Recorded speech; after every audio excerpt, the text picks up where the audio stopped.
Good morning and welcome to another online Awaken sermon. Today we're at week 2 of our Bad Religion series. What is it that makes Jesus angry? What type of religion gets Jesus all fired up? Last week we sort of set the scene. What was the larger story that these criticisms, known as the woes, are set in? What was happening at the time? What caused Jesus to erupt in anger, in frustration? I mean, these comments, these woes, they're a stinging rebuke against the religious organization of the time. There are certain ways of doing religion that he's saying they have to come crashing down. They're not leading people in a good direction. They're not offering the type of life that God desires for all people. So over the next couple of weeks, as we dive into these woes together, remember, I want to look at the criticisms. What is it that Jesus is saying is harmful, destructive, damaging about religion? But I don't want us to stop there. I want us to look at the flip side. I want us to do some of the rebuilding. Okay, if those ways of doing religion are harmful and bad according to Jesus, well, what are the good ways of doing religion? What are the healthy practices, the healthy mindsets? How do we do religion the way in which Jesus sees religion? How do we do religion in a way that actually is a healthy expression of our spirituality? How do we practice religion in a way that connects us deeply with the divine presence that is all throughout this beautiful life that we get to experience together? So we'll look at the criticisms, of course, but then we'll do the rebuilding as well. And today, I want to just jump right into this first woe, this first critique that Jesus has against the religious leaders. Remember last week, they're trying to trap him. They're trying to expose him as a fraud. Jesus has none of it. And then he comes back with these remarks, which, man, if you're a religious leader in the crowd, they would have left a sting. So here we are in Matthew chapter 23, verse 13. Woe to you, teachers of the law and Pharisees, you hypocrites. This phrase, this distinction, you hypocrites, it's something that we're going to see continuously all throughout these 7 woes. It's what we talked about last week. The teachers of the law, they're saying things that are good. They're saying things that are true. But their lives are not supporting the things that they're saying. Their teachings, they have the potential to lead people into a deeper life with God. But their lives are not practicing the things that they're preaching, the things that they're saying. So Jesus is exposing them for the frauds, the hypocrites that they are. There's a gap between what they're saying and how they're living, and Jesus is simply calling out that hypocrisy. You shut the kingdom of heaven in men's faces. You yourselves do not enter, nor will you let those enter who are trying to. Ouch! You shut the kingdom of heaven in men's faces.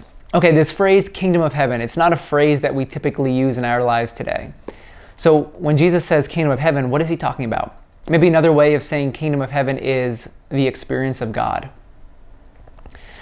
You don't allow people to experience God. You shut the door to God in people's faces.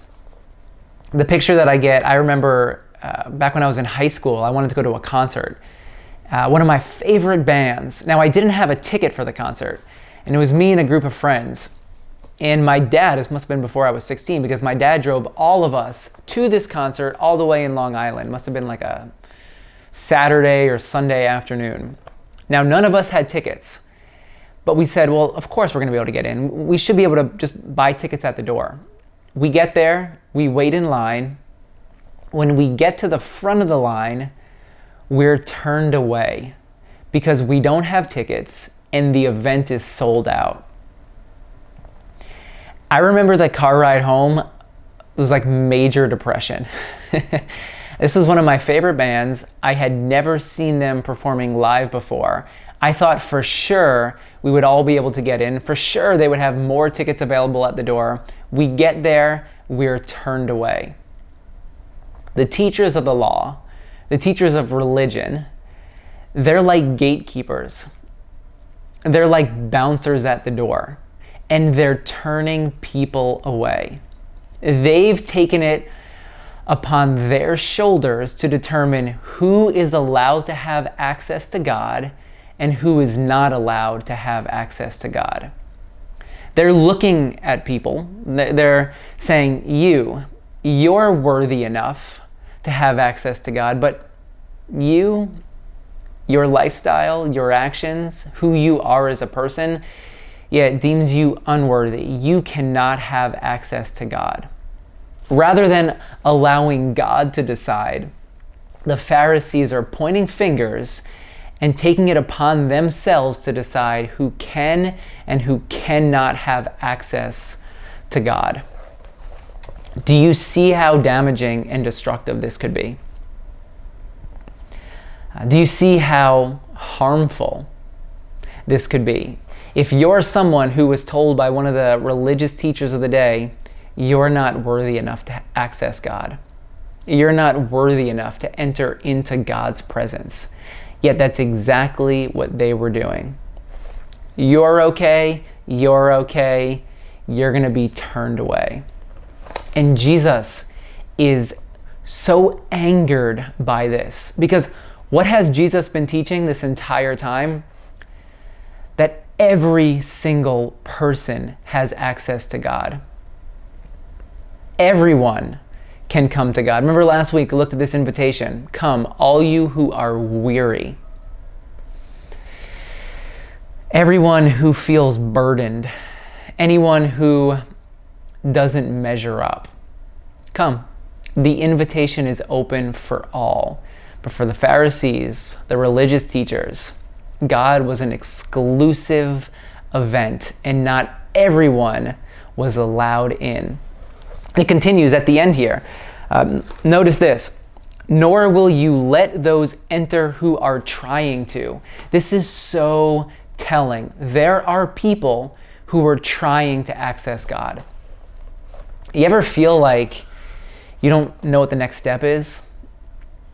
You don't have all the answers, yet there's this burning desire within you to discover more of who God is, of what God desires for you, of how God desires for you to live in a way that is healthy and whole and connected to the person that you have been created to be. What Jesus is saying is the desire of the people, it's there. They want to access God. They want to discover more about God. They're weary, they're burdened, but they're being turned away.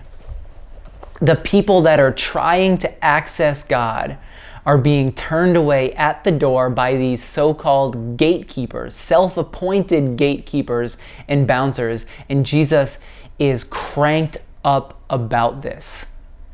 A couple years back, towards the beginning of Awaken, I remember speaking to a couple who had just started coming out to Awaken. It was one of their first couple of weeks, and they were telling me how healing it was to be a part of this church.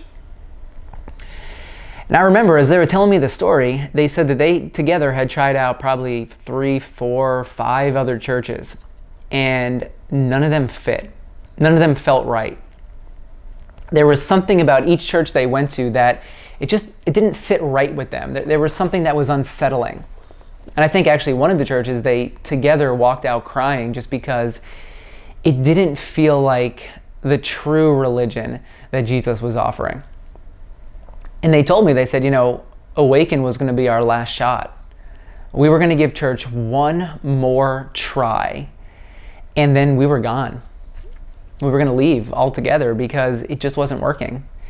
It was doing more harm than good. I mean, how many people are there like that out there? Maybe you're someone who's like that. Maybe you've been, in your own personal experience, you've been exposed to different forms of religion that they're not as big, as joyous, as forgiving, as open as you'd like them to be. And these so-called gatekeepers are making religion difficult for you or for others to experience God, to experience the life that Jesus is offering. I mean, Jesus is calling this out. Hey, there's people that are trying. There's people that are weary. There's people that are burdened. All they want to do is experience God, and you're turning them away. You're telling them they can't have access, that they're not worthy enough. The invitation of Jesus is for every single person. That's the beauty of who Jesus was. He met every single person right where they were. And he didn't meet them where they were and then start pointing fingers or tell them all the ways in which they didn't measure up, the ways in which they were falling short of what God desired for them. Instead, he invited them to take simply the next step. The next step after that. I mean, that's what it is. What's the next step in your journey? Maybe these teachers were trying to give people 7 steps, like, hey, there's a big gap between where you are and where you need to be. Jesus was like, no. There's no should. There's no where you need to be. Okay, this is where you are. Great. Let's take a step together. Let's take the next step of that which is right in front of you. Jesus would meet every person. It's the beauty of who he was. Meet them right where they were. Provide healing, comfort. He would speak to their inner worth, their value. He would make everyone feel like they were seen and like they mattered. And he would remind everyone of God's great, boundless love for everyone. Now, here's the hypocritical part of this woe. Jesus is saying, you yourselves do not enter. So remember, the teachers of the law, they're preventing people from having access, but they themselves are not accessing God. Here's the religious leaders. I mean, this is comical. The religious leaders, teachers, but they themselves are not experiencing God. I remember one of my favorite all-time scenes in the TV show Lost was in the beginning of the series, and it was a conversation between 2 of the main characters, Locke and Jack. And it was Locke who started telling Jack, he had this phrase, this one quote that it's like burned in my mind. He said, you can't take others where you yourself haven't gone. Of course, if the religious teachers aren't experiencing God themselves, they'll never be able to invite others into an experience with God. It's like when you experience God, when you experience the grace, the love, the forgiveness of God that's for you, it can't help but simply just flow out of you. You've experienced something so deep and so true, it's become a part of who you are, and it just flows from you to the rest of the world around you. These religious teachers, they hadn't experienced that. And so they were unable to then be able to invite others into that experience as well. That was the biggest problem. They had all the right ideas. They had some of the right truths in their head, but yet with their lives, their practice, they weren't living into what they knew to be true in their head. There was a gap between their head and their heart.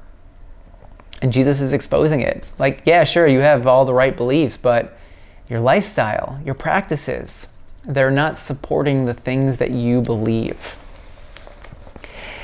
Now, in the Jewish tradition, there are 7 different types of Pharisees. And some scholars speculate that Jesus would have been referring to these 7 different types of Pharisees when he delivered these woes. And out of the 7 different types of Pharisees, 6 of them they're not good. 6 of them they're bad forms of religious leading. The final one, the 7th one, is a good model. But 6 of these models are 6 types of Pharisees that are not experiencing God. And there's 6 different reasons why. So I want to show you these 7 types of Pharisees, because the first 6 are common reasons as to why we often miss out on the experience of God. So the first type of Pharisee is the Shoulder Pharisee. This is the Pharisee, kind of like some of the examples from last week, or the beginning here of these woes, the introduction to these woes. The Shoulder Pharisee is a Pharisee who wears their good deeds on their shoulders. They want to be seen by others. They want others to see how righteous, how pious they are. It's all for show. They go to great lengths in order to prove to others how religious they are. It's not about the heart. It's all about the visibles. It's not about the inner life. It's about the external life, what others can see. They're concerned about how others will judge them, how others will view them. Second type of Pharisee is called the Wait a Little Pharisee, or the Wait and See Pharisee. This is a Pharisee who wants to see how things play out before acting. They don't want to be wrong. They don't even want to jump in to help others if this person is of questionable character. Last week, lifting a finger. These are the types of Pharisees that don't want to lift a finger unless others are already lifting a finger themselves. They want to keep things safe. They want to stay in their comfort zone. This is a Pharisee who doesn't have a trust in the Spirit. They don't have a personal trust in the truth that the Spirit is leading them. They want to see how others will respond before they themselves get involved. They'll never be the first ones to take initiative. And then here's, this might be my favorite type of Pharisee, the blind or bruised Pharisee. This is a Pharisee who keeps their head down while they're walking. And because they keep their head down staring at their feet, they walk into walls, they walk into different objects, because they are so concerned about looking at a woman or looking at an unclean person. So they keep their head down, focused on the ground, not paying any attention whatsoever to where it is that they're walking, because they don't want to become unclean themselves just by looking at something that could have the potential to make them unclean. So they have all these bruises on their bodies from walking into hard objects. The fourth type of Pharisee, the Humpbacked Pharisee. This is a Pharisee who walks with a hump in their back as a sign of humility. They are trying to look burdened. They want to look as if they're carrying the weight of the entire law, the entire Torah on their shoulders. This is a type of Pharisee who is void of joy. They want to show others, again, like the first type of Pharisee, how serious they are about their faith. And they're not going to show any joy in their faith. Instead, they're going to make it look like a chore, like they're trying really, really hard to follow every single facet of the law. So it's the humpback Pharisee, from trying to appear humble and weighed down by the entire Torah. And then here's the fifth type, the score-keeping Pharisee. This is the Pharisee who keeps a scorecard in his back pocket. He keeps a checklist, a running tally of all the things that he's done for God, all the ways in which he fulfilled the law. And the score-keeping Pharisee wants to make sure that the good outweighs the bad. The good deeds outweigh the sins. Because then it's almost as if God's going to owe this Pharisee for all the good that they did. You ever find yourself in this position? God, I was so faithful here. I did all these things. You owe this to me. You owe me this, God, because of all the things that I did for you. It's so harmful. So destructive. And then here's the sixth type of Pharisee, the fearful Pharisee. This is the Pharisee who does things out of fear of punishment. They're afraid that if they don't do this or they do this, God is going to come down and punish them for all the things that they got wrong. It's a Pharisee who's living in fear. Again, not freedom, not the freedom that Jesus is inviting others into, but it's a confining, limiting, fear-filled way of following God. And then here's the seventh type of Pharisee. It's the God-loving Pharisee. And this is the Pharisee who is motivated by love. The Pharisee who follows God because it's pure joy. It's the Pharisee who has experienced the love, the grace, the forgiveness, and wants to keep experiencing and moving in that direction. It's the Pharisee who has experienced grace for all the times that they didn't measure up, and now they have grace for everyone else.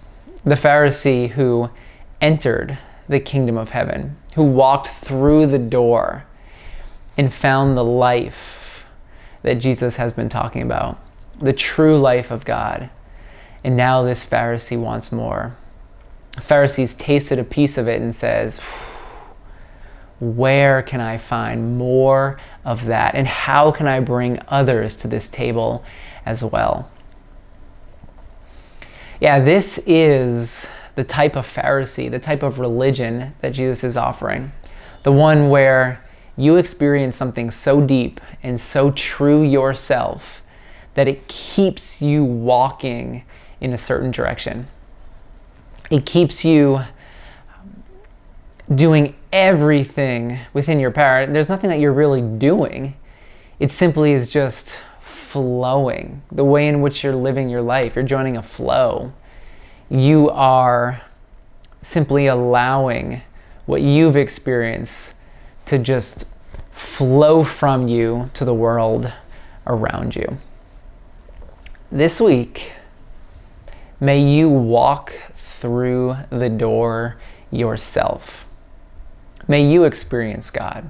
If there's any ways like these 7 types of Pharisees that you have been preventing yourself from experiencing or accessing God, my prayer for you is that you would set those aside. That you would come to trust the religion, the life that Jesus is offering. A life of freedom, a life of joy, a life of salvation, a life that sets you free and that produces love, grace, and forgiveness within your heart.